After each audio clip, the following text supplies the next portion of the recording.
Has it ever occurred to you that ADHD impacts our relationships?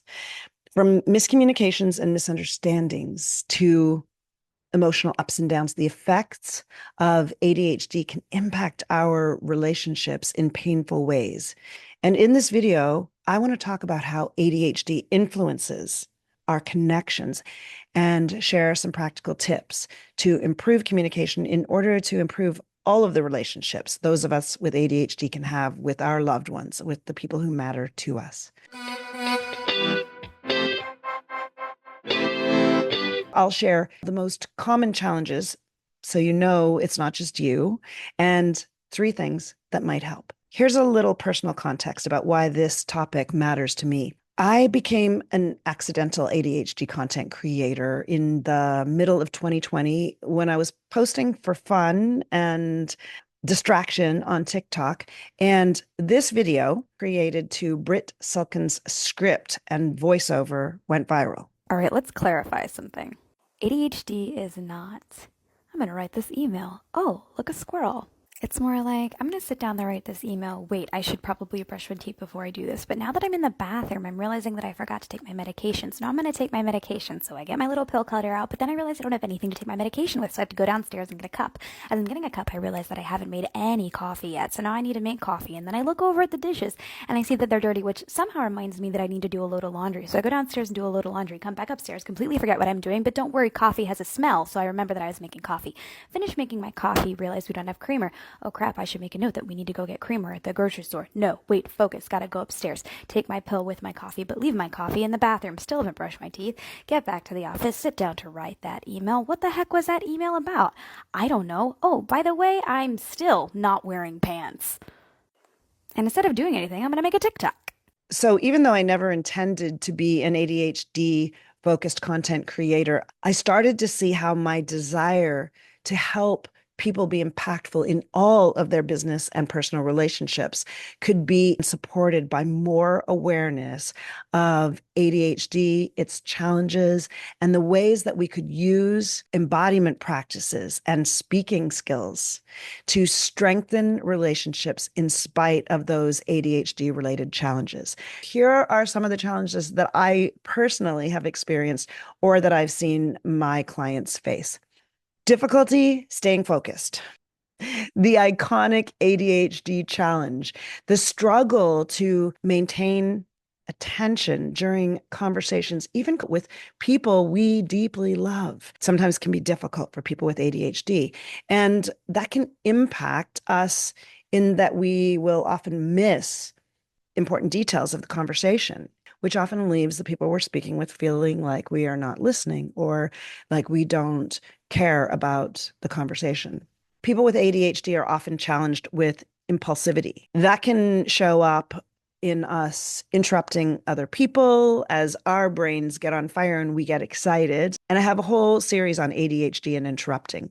But when we speak out of turn or sometimes overshare personal information as an act of that impulsivity, other people can sometimes feel overwhelmed or uncomfortable with the information they've been given or even disrespected in the conversation. And that can cause strain in relationships and also some social awkwardness. People with ADHD are often forgetful, forgetting what was said in a conversation, sometimes as soon as it's over, or forgetting your own train of thought, common experiences people with ADHD-like brains have.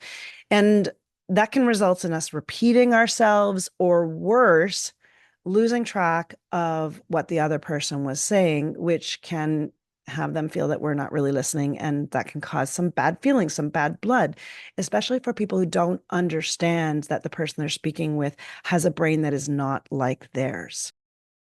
When it's difficult to listen carefully and to retain information and follow the train of thought, it can be difficult to listen actively, to give the feedback to the person that we're speaking with, that we're listening, that we're paying attention, that we're remembering, and that we're able to retain the information.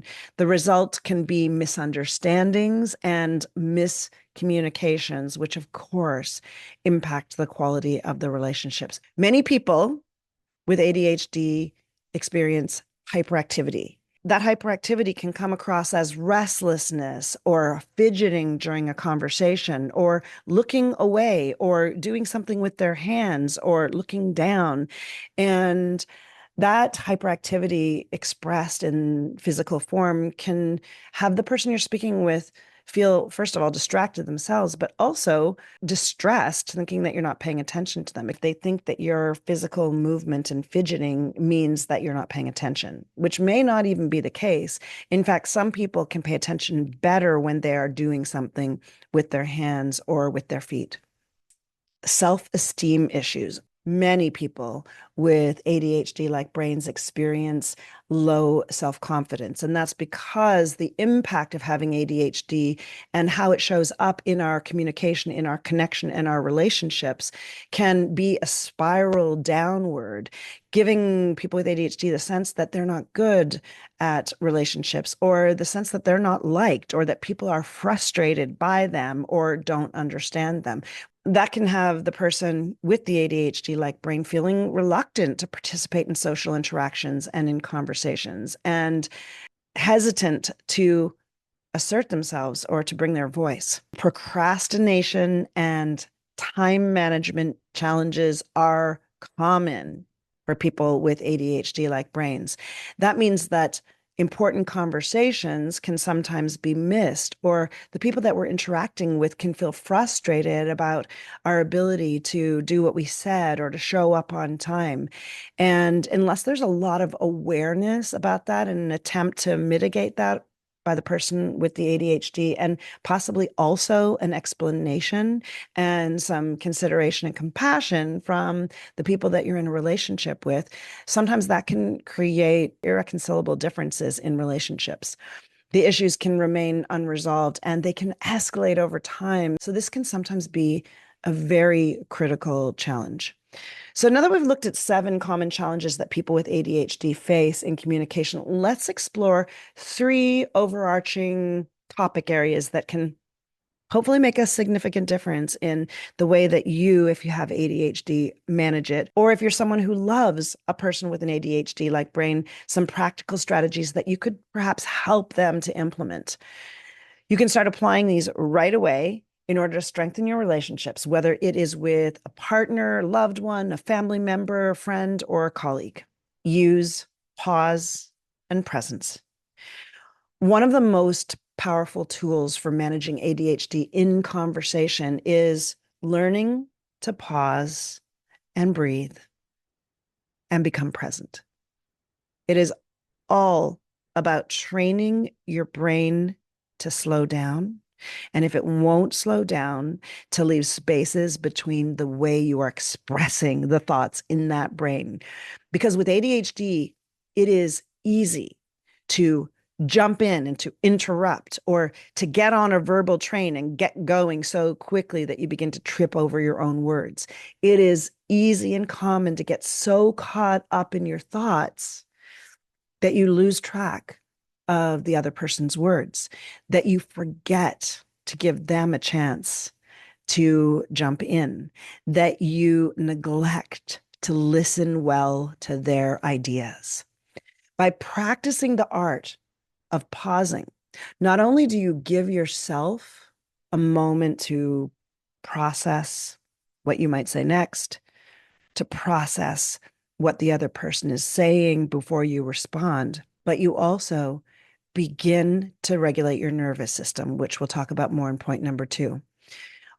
Pausing and bringing your presence not only helps you listen more actively, but it also prevents those impulsive interruptions. The key is to recognize the moments when you feel the urge to jump in. Take a pause, take a breath, let the pause ground you, and then allow the conversation to flow naturally. The second thing you can do to help mitigate the challenges of ADHD in your relationships is to practice mindfulness and nervous system regulation.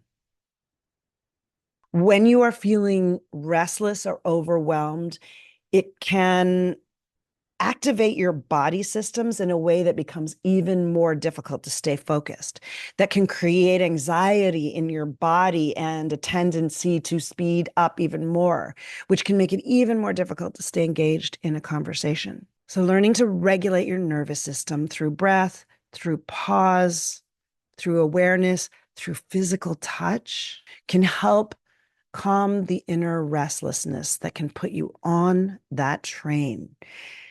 So, simple practices like deep breathing before, during, and after social interactions, meditation on a daily and regular basis, or even taking a brief moment of stillness when you notice you are on that verbal train. All of those skills can reduce the hyperactivity that can get into the body and make it easier to focus on the person you are communicating with. When you bring your full attention to the present moment, it is so much easier to manage the distractions and to remain calm and to respond thoughtfully. And over time, this mindfulness can improve both your confidence from the inside, but also your clarity in communicating in a conversation. And three, begin to see ADHD as a superpower instead of a liability. Let's flip the narrative. And instead of seeing ADHD as a series of challenges only, what if we leaned into its strengths? People with ADHD tend to be creative thinkers, quick problem solvers, and we often have perspectives or broad, wide ranging thought patterns that can give us insights that others may not have. These are superpowers in communication if you know how to harness them, which begins with appreciating them and recognizing them. So, by learning to embrace and claim your ADHD tendencies in a positive way, you can communicate more confidently. For example, if you're passionate and energetic in a conversation, then own it. Pair that enthusiasm with active listening and intentional focus, along with the two other skills we've talked about.